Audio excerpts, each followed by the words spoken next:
अस्सलाम वालेकुम नाज़रीन, मेरे साथ आज एक ठेकेदार मौजूद है। उससे पूछते हैं कि ठेकेदारी में जो बिल्डिंग जब ये बनाते हैं तो ये घपले कैसे करते हैं। मालिक होता है, जिस बंदे की बिल्डिंग बन रही होती है उसको चूना कैसे लगाते हैं, उस चूना लगाने के गुर इससे सीखते हैं। मेरे साथ रहिएगा। अस्सलाम वालेकुम जी। वालेकुम सलाम। सबसे पहले तो आप ये बताएं कि जब आप ठेका लेते हैं तो हमेशा यही बात होती है कि मालिक जो ये रोते रहते हैं कि ठेकेदार हमें चूना लगा गया, वो चूना कैसे किन किन तरीक़ों से आप लगाते हैं? जी अस्सलाम वालेकुम सर। पहली बात तो ये है कि हर ठेकेदार का जो रेट है ना वो डिफरेंट है। जो आजकल हर जहाँ जो मिस्त्री है वो ठेकेदार बना हुआ है। इसकी वजह ये है कि एक हम जो ठेकेदार वो 400 रुपये रेट देता है, दूसरा ठेकेदार आगे 350, 300, 250 रेट दे देता है। उसकी वजह यही होती है कि उसने वो घपले करने होते हैं। ईंटों से पैसे कमीशन ले लिया, सरिये से ले लिया, सीमेंट से ले लिया, यानी कि उसने अपनी एवरेज पूरी करनी होती है। घाटा तो कोई नहीं खाता। ये मालिक को भी देखना चाहिए कि इसका रेट इतना डिफरेंट क्यों है, क्या वजह है इसकी कि जो इतना 150-200 रुपये कम ले रहा है, इसकी क्या वजह है। ज़ाहिर है उसने किसी तरीके से पैसे पूरे करने होते हैं। ये जो स्क्वायर फुट के हिसाब से चलती है बिल्डिंग, जी आपका जो है रेट जो है स्क्वायर फुट, आमतौर पर कितना स्क्वायर फुट चल रहा है जिसमें जो ठेकेदार को प्रॉफिट हो? 400 रुपये, 350 से कम 350 से ऊपर हो तो फिर उसको रोटी मिलती है। 350 से ऊपर हो? जी जी। अगर 350 से कम होगा तो फिर क्या होता है? फिर वो ज़ाहिर है वो ठेकेदार ने घपले करने होते हैं। या वो मालिक से ज़्यादा पैसे लेके भाग जाएगा, या मजदूरों मिस्त्रियों के पैसे दबा लेगा, वो नहीं देगा, वो बेचारे पीछे पीछे उनके पीछे फिरते रहेंगे, उनके पैसे खा जाएगा। अच्छा, ये भी सुनने में आया है कि ठेकेदार सरिया ज़्यादा मंगवा देते हैं, उसके बाद सरिया बीच में डालते काम है, बाकी बेच देते हैं। नहीं, सरिया ऐसे तो नहीं होता। बाज़ का ना सरिया बच जाता है। कुछ लोगों का प्रैक्टिकल कम होता है। सबसे जो अच्छी चीज़ है ना वो तलीम है। इंसान के पास तलीम हो ना, इंसान जिस शोबे में मर्जी हो, तलीम के हिसाब से वो कैलकुलेशन कर लेता है। तो एक जाहल अनपढ़ ठेकेदार हो तो उसको कैलकुलेशन सही नहीं होएगी, इसलिए वो मनों के हिसाब से ज़्यादा मंगवा लेता है। फिर वो मालिक का भी नुकसान होता है, उसको वापस करना होता है, वापस नहीं होता। फिर वो कम रेट में वापस करता है तो मालिक का काफ़ी नुकसान हो जाता है। लेकिन हम इंशाल्लाह ऐसा नहीं करता। हम जो मटीरियल है ना उतना ही मंगवाते हैं जितना यूज़ होना होता है। नहीं, जो सीमेंट मंगवाते हैं, सीमेंट में भी आप वहाँ से उनसे कमीशन लेते हैं? नहीं, सीमेंट में इतना मार्जिन नहीं होता। ईंटों वगैरह में कमीशन ठेकेदार ले लेते हैं, तो सीमेंट में 2-4 रुपये होता है। लेकिन हम ऐसा काम नहीं करते। बाज़ ठेकेदार करते हैं ऐसे, और बाज़ तो ऐसे करते हैं कि सीमेंट की बोरियां भी उठा के ले जाते हैं। मालिक ने मंगवाई हैं, नहीं पता चलता बेचारों को। वो मालिक के चक्कर लगा के चला गया, बाद 2-4 बोरियां साइड पे ले गए, या जहाँ से 20 बोरी आ रही, रिक्शे वाले को कहा 15 ले आना, बिल 20 का भेज देना। ऐसे भी हो जाता है, ऐसे भी लोग करते हैं। तो इसमें चूने से बचने के लिए क्या तरीका इख्तियार करना चाहिए? तरीका सर यही है कि एक तो जब आपने वो ठेकेदार ढूंढना है ना, वो पढ़ा लिखा हो, उसके पीछे मकान बने हुए देखो, उसका रेपुटेशन देखो कि उसके पिछले हालात कैसे हैं, उसकी मुआशरे में, उसके मोहल्ले में लेन देन कैसा है, वो कैसा आदमी है, फिर ही है। तो अगर उसका पहले ही वो करैक्टर ख़राब है तो वो ज़ाहिर है जो मर्ज़ी कर लो। मालिक बेचारा क्या करेगा, सारा दिन काम पे तो नहीं बैठा रहेगा। ठेकेदार के सर पे उसने अपने भी काम करने होते हैं, किसने जॉब करनी होती है। हर इंसान का अपना कारोबार है। वो इंसान अगर अच्छा ठेकेदार मिलेगा तो फिर ही वो मकान अच्छी तरीके से बन सकेगा। अदरवाइज़ तो जो मर्ज़ी कर लो। मालिक बेचारा बाज़ का देखे हैं कई जगहों पे चक्कर झगड़े चल पड़ते ठेकेदार के साथ। ये ना हो कि वो नाड़ी मिस्त्री, वो पुलियाँ बनाने वाला, वो पानी की टैंकियाँ बनाने वाला, वो जो आगे से 16 ऊंचा कर देते, पीछे से नीवा कर दे, फर्शों का पानी नहीं निकलता।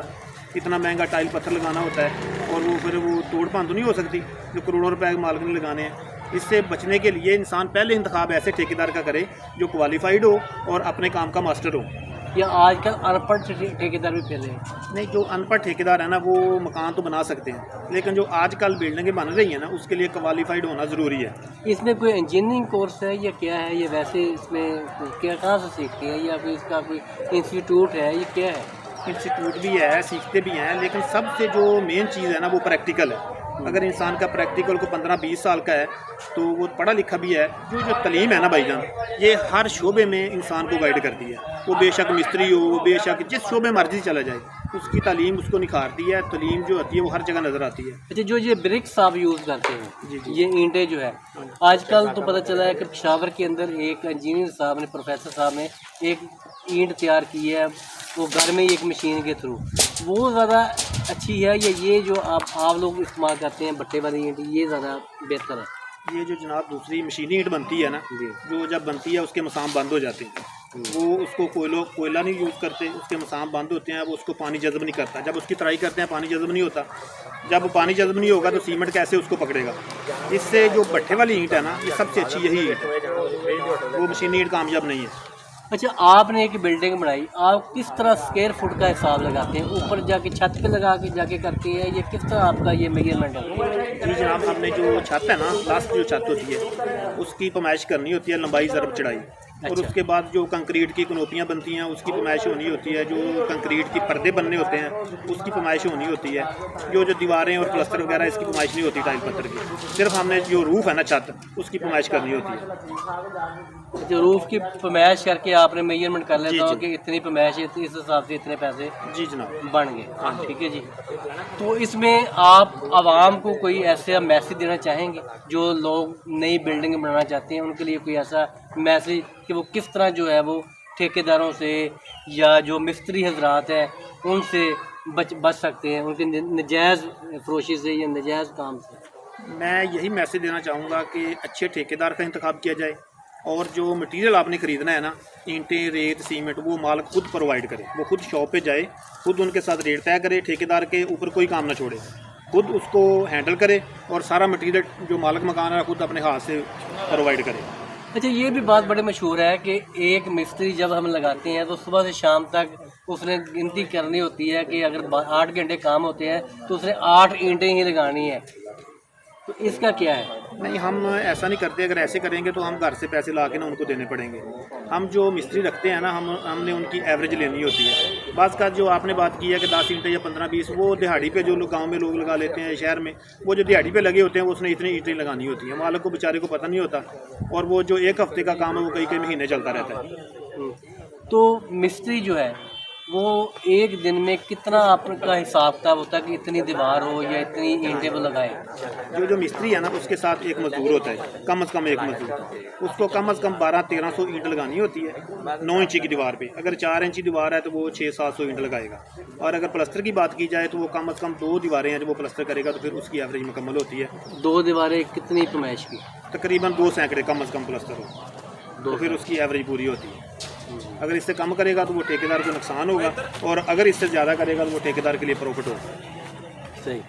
नाज़रीन, हमारे साथ ये ठेकेदार साहब मौजूद थे। अगर कोई बिल्डिंग के मतलब कोई सवाल हो या ठेकेदारी के मतलब कोई सवाल हो या कोई बिल्डिंग बनाना चाहता हो या किसी भी किस्म का कोई सवाल हो या इस भाई के साथ कोई रब्ता कायम करना चाहता हो, इनसे कोई बिल्डिंग बनाना चाहता हो, तो कमेंट्स बॉक्स में ज़रूर बताइएगा। इनका नंबर भी हम दे रहे हैं, तो रब्ता ज़रूर कीजिएगा। और कोई भी सवाल अगर आपका है तो वो लाजमी कमेंट्स बॉक्स में कीजिएगा, हम भाई से उसका जवाब लेके आप तक ज़रूर पहुँचाएँगे।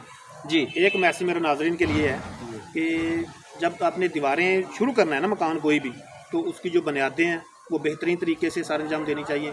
अदरवाइज़ जो आपकी बिल्डिंग है वो नकारा है, क्योंकि जो बुनियाद है उसकी जगह पे ही वो बिल्डिंग बननी होती है। तो लाजमी उसको अच्छे तरीके से कंप्लीट किया जाए और फिर वह मकान बनाए, जितना भी बनाना है। अच्छा, बुनियादों में क्या क्या चीज़ ज़रूरी है?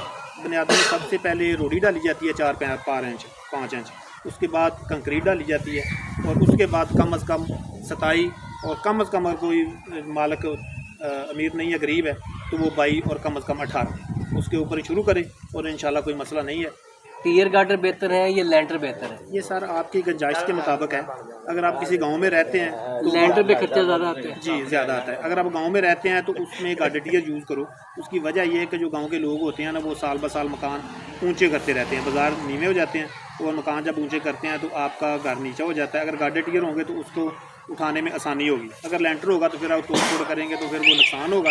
अगर शहर में हो तो वो लेंटर बेस्ट है, क्योंकि जो शहर के रोड होते हैं वो कई 100 साल ना ऊंचे नीचे नहीं होने देते बल्दिया वाले, तो मकान जहाँ पे बन जाता है वहाँ पे कायम रहता है।